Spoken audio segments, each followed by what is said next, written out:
everyone's uncomfortable. I feel like it's adjusting, right? Like I feel like the polls are starting to adjust to kind of that reality that we are really neck and neck. And it's not like it's no, Kamala enjoyed a really good poll lead, and she still, I think, is to a very small degree. But there's also been some issues from my understanding with the way that polling is being done. Republican pollsters are actually flooding the polls right now. And so the aggregate is leaning a little bit more on Trump. Now you could say that that's a little bit of a Democrat cope, but either way, it's undeniable that the race is extremely close.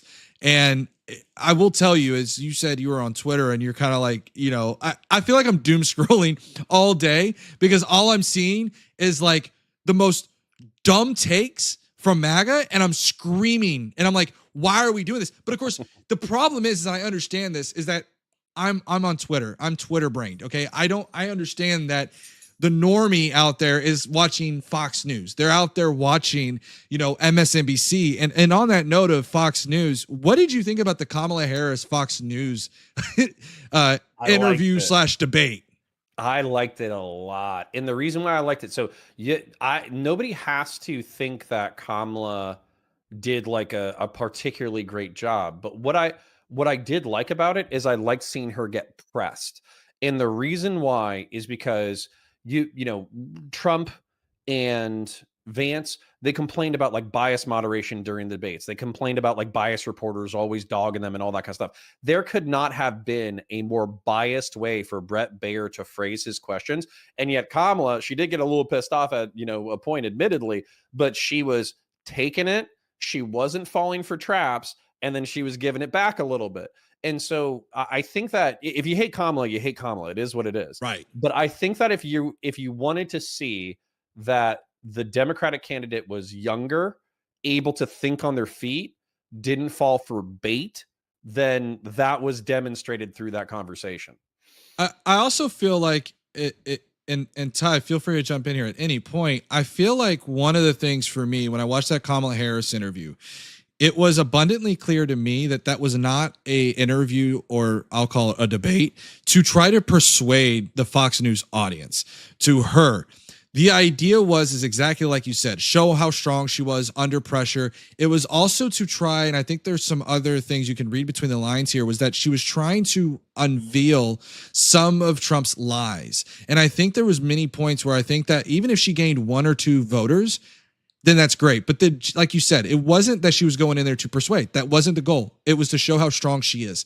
And we've seen, anybody who's been on Twitter for the past several days, that Trump has been conveniently missing out on a lot of different interviews. If you're not familiar and you haven't been on Twitter, okay, this isn't being reported very much on mainstream. He's been canceling a lot of interviews.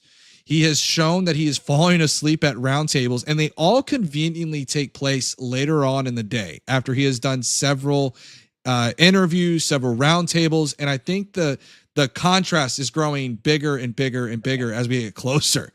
Like, this man is falling asleep.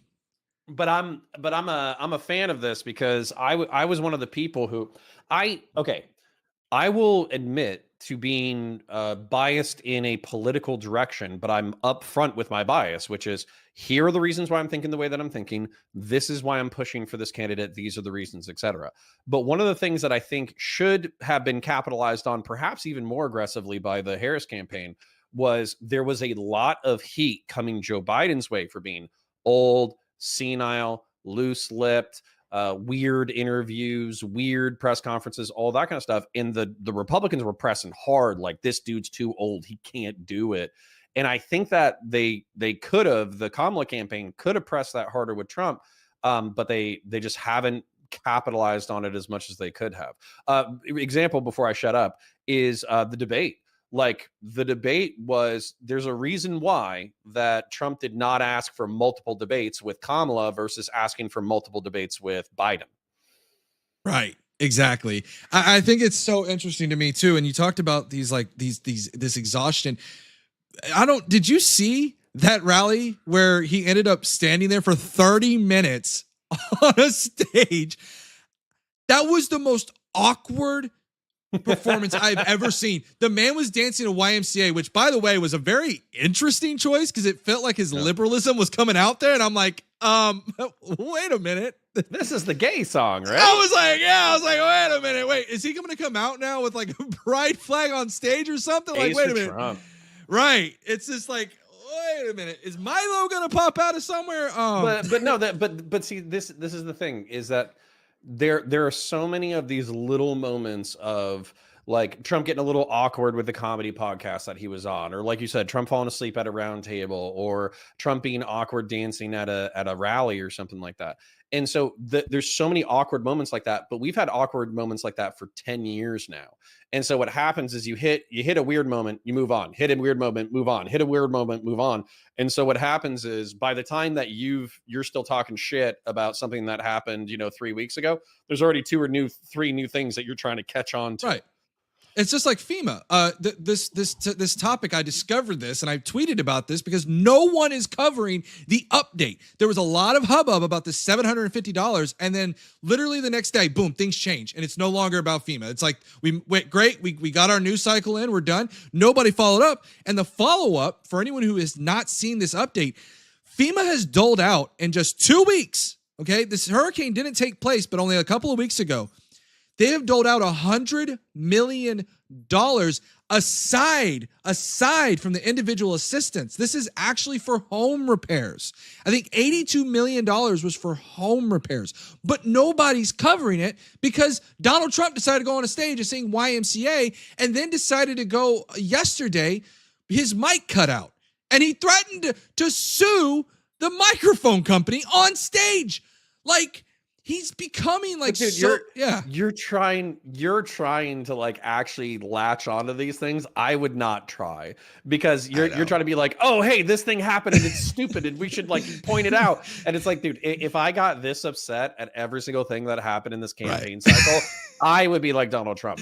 I would be falling asleep during meetings. I would be falling asleep at work. And sometimes that does happen. So but the point is that, like, listen, you have to understand, or at least what I think is going on, is that there are people who have made a lot of money being outrage merchants.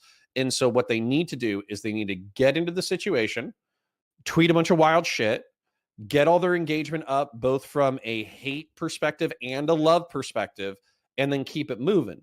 They can't dig into anything or analyze the truth or whatever, because the truth is, that's boring. That's not fun. That's not sexy. That's not exciting. It has to be hyperbolic. So, for instance, Marjorie Taylor Greene, there was in Georgia today, there was someone, the Georgia State of Electors, if I remember this correct, the Georgia election official said that it was an improper key. It was human error. The person kept pressing the wrong button or something like that, and then that's what ended up swapping their vote to the incorrect one. But they saw it on the printed out ballot, and so they were able to fix it. No big deal.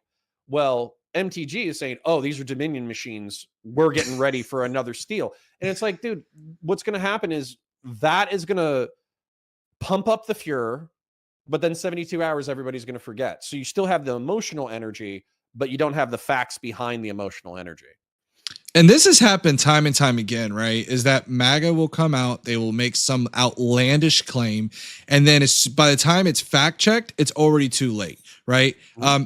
And in the case of the one that actually ended up sticking, which was terrible by the Trump campaign, and they've done everything to move past it, but yet Donald Trump keeps bringing it up, is the Haitian migrants.